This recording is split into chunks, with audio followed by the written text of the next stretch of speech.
There are 3 realms in this world: heaven, human, and the boundary realm. These realms exist due to something called the spirit aura. In order to keep the balance, this aura must circulate among the 3 realms. Those who collect the spirit aura are men from the boundary realm called the Black and White Warriors.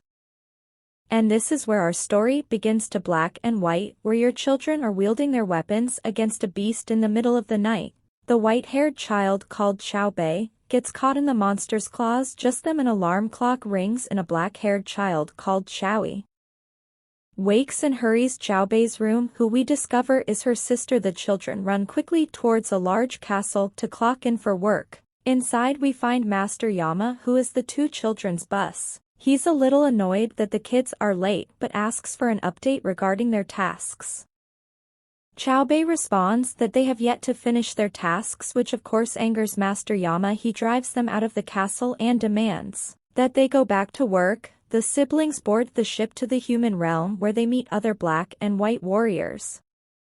The ship takes them to the human realm, where we see a child in a dark alley getting beaten up by multiple men who are trying to squeeze money out of him. This child is superhuman strength and takes out the very last man standing in his way.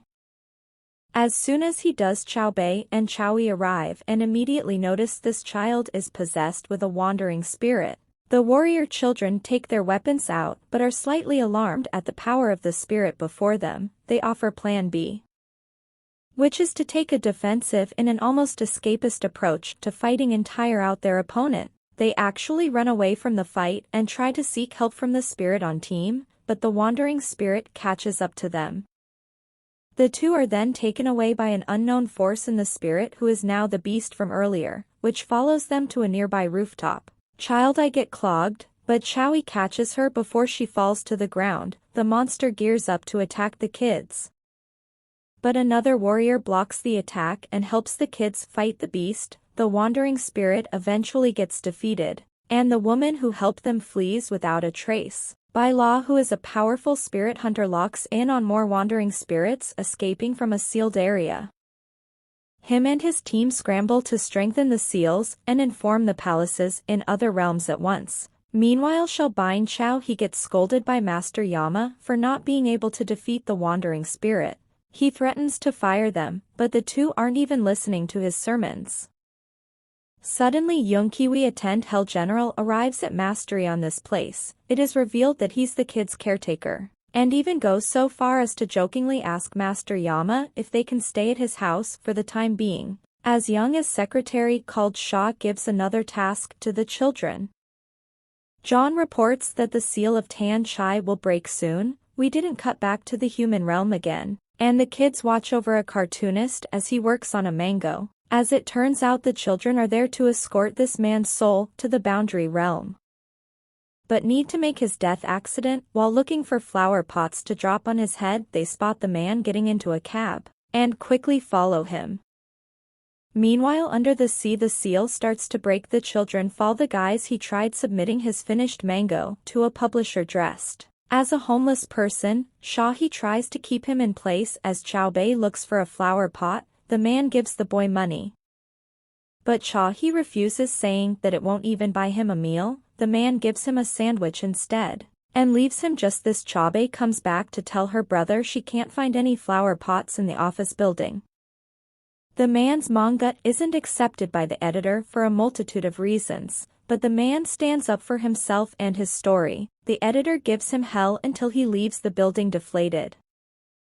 We discover that Chowie have possessed the editor in order to get the man to commit suicide. Up on the roof, he contemplates the past 10 years of his life. As he does, he spots his friend, whom you thought was into him romantically, with another man looking all lovey-dovey.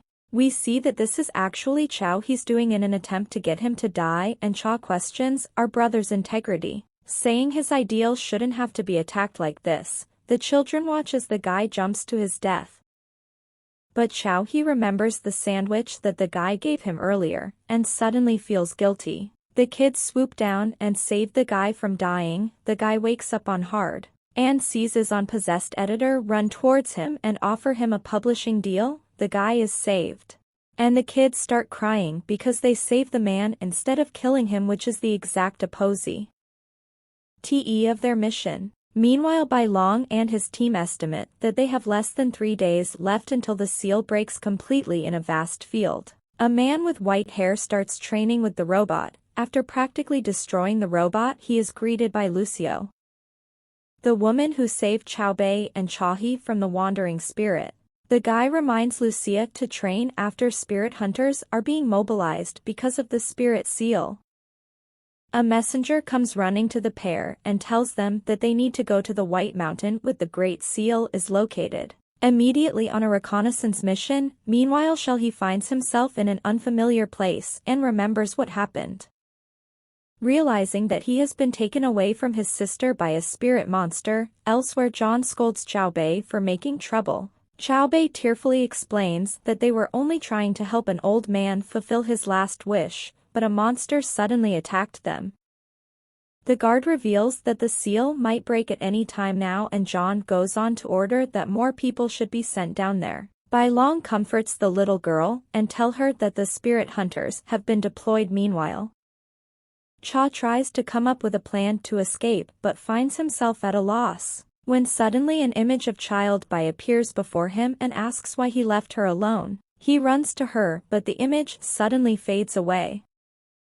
Meanwhile, Bai Long explains to Child Bai that the seal of Tianche actually holds the 100 ghost spirit. Around 1,000 years ago, Master Zhang sealed 99 of the most violent ghosts there, and the spirit monster had been gathering the ghosts that leak from the seal and mistook Xiaohe as one of the spirits. Just as Bai Long finishes his monologue, the seal gets broken. The water below starts to glow red before exploding, releasing immense energy to the world. Somewhere else, Chaohe reflects on his life with Xiaobei. When suddenly he hears a whistle coming from somewhere, he runs towards the sound, stopping in front of a large statue, and asks if there's anyone who can hear him. Just then a man on top of the statue laughs at his plate with the seal broken. Spirits are free to escape into the human realm.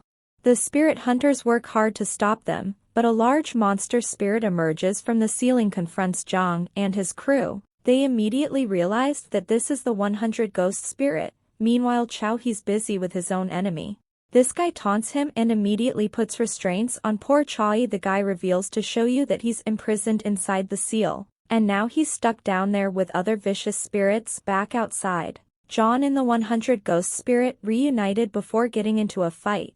However, John easily defeats the spirit with his spirit and then orders for the Jenko cannon to be prepared soon. Bai Long asks if he's sure since the cannon is really strong, and John responds that bombing the place to the ground is better than having Chaohe turned into a monster like the 100 goes. Back down, Chaohe breaks out of his restraints easily. He watches as the spirits get absorbed by the guy antagonizing him, completely unaware that a monster behind him. Back on the ship, John says that he'll rescue Chaohe. Lucia appears in John and trusts Xiaobei with her care before instructing Bai Long to launch the Jinko cannon and destroy the Great Seal if he's not back in 1 hour. John jumps into the field to find Chaohe. Chaohe easily defeats the monster, sneaking up behind him. He is attacked by the man, who finally introduces himself as Sanwozi. He seems to know what Chaohe personally, even calling him by his real name, Wenkan, which of course shocks the boy. Wuzi continues to attack Chaohe, even getting a spirit to wrap itself on the boy's body. Chaohe breaks free and in the process absorbs the spirit in his body, with spirits escaping at an alarming rate. Jungle straight for the seal's opening but is stopped by enemies who want revenge. Back down, Chaohe keeps absorbing spirits into his body. Wuzi watches the whole thing unfold while stating that Chaohe needs to eat more spirits to get strong and join his team once more. Chaohe suddenly implodes and transforms into a grown man. John then warned his enemies. Meanwhile, Bai Long watches as another strange spirit appears in their meter, and they suspect it to be Chaohe. Xiaobei is confused because initially her brother doesn't have any spiritual power. Lucia wonders if something happened inside the seal for him to gain power quickly, and deduces that Chaohe must be the 100 ghost. Wuzi greets Chaohe, now calling him Laying Hen, and starts attacking him. The pair battle it out, but Chaohe or Wang Hang succeeds in incapacitating. Was the intensity of their battle reaches the outskirts of the seal where John is currently located. He he immediately knows that the ghost or of Chowie, which is Wang Hang, has been released. John finally defeats the people trying to stop him from getting into the seal and goes on his merry way. Back down woozy once around 2 with Wang Hang, but his words struck a chord in Wang Hang's memories. Wang Hang remembers a younger Xiao Bei asking him not to leave her alone. This momentary pause gives Woozy an opening and tries to swallow Wang Hang. However, the letter keeps getting flashbacks of his past human life with Xiao Bei on the ship.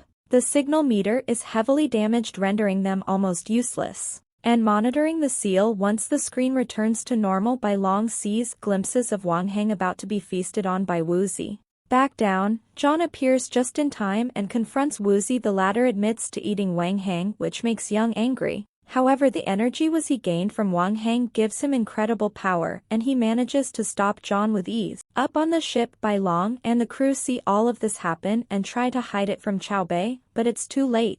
Back inside the seal, John is fuming and threatens Woozy. Woozy taunts John, which was an incredibly bad move on his part.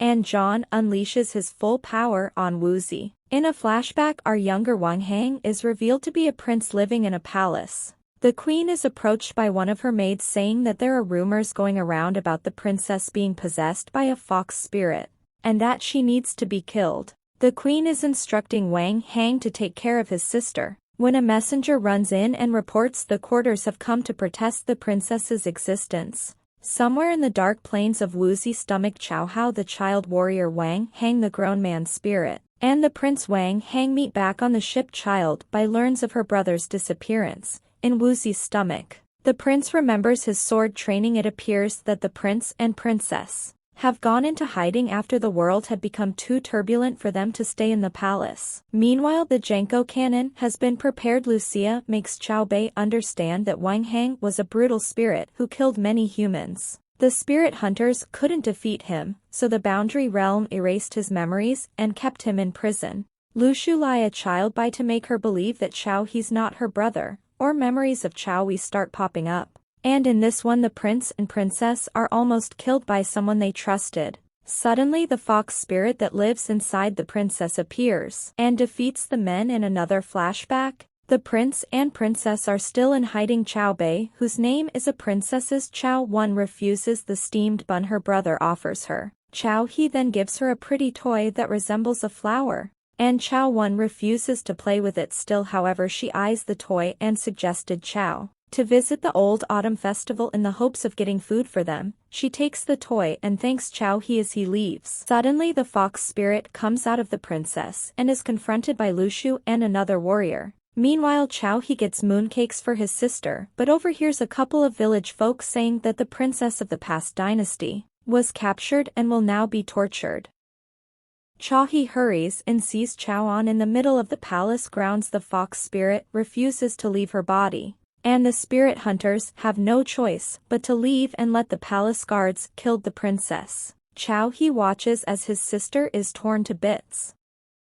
And in the end, Chow is also killed by the people. Lushu's subordinates run to the 6th palace when they encounter Yarinju. Another 10 Hell general, Lushu's subordinate called Lei, introduces himself to Yaran properly. But Yaran draws his weapon on the guy in an attempt to intimidate him. The other subordinate tells him that there is an emergency at White Mountain, and that they are to request instructions from Master Zhu, master of the 6th palace. Another 10 Hell general called Siku Tong tries to turn them both away, but Lei pushes back. Dong Ting, the strongest of the 10 Hell generals, intervenes before a fight breaks out. Dong Ting is accompanied by Fu Fu, another 10 Hell general. The 10 Hell general send Lei back on his way. Meanwhile, Chowie can't believe that he's only been used by the spirit hunters as a tool to seal Wang Hang back on the ship. Xiao Bei can only watch as more spirits escape the seal. Lushu and Bai Long prepared to use the cannon. Cha He remembers his past life while being taunted by Wang Hang. Outside, John continues to battle Woozy. The seal gets wider and Lushu instructs Bai Long to launch the cannon. Xiao Bei pleads with Lushu to wait just a little more, which earns her a slap from the spirit hunter. Lushu essentially says that their safety in the human realm is more important than waiting for John and Chowie. Frustrated, Xiao Bei jumps in much Lushu's surprise back somewhere in Woozy's stomach. Chow Hao tries to land a punch on Wang Hang, but is dodged every single time. Chow Yi seems to be transported to another plane, still refusing to acknowledge that this is the end for him. Back outside, John succeeds in winning Lu Shu. Before you can finish him off, he is ripped apart from the inside. John watches in horror as Wu Zi seems to be eaten by another entity behind the smoke cloud. Then from behind the smoke Wang Hang emerges. And this brings the anime to an end. Don't forget to like and subscribe if you enjoyed, and turn on the notification so you never miss out on another video. Until next time, take care.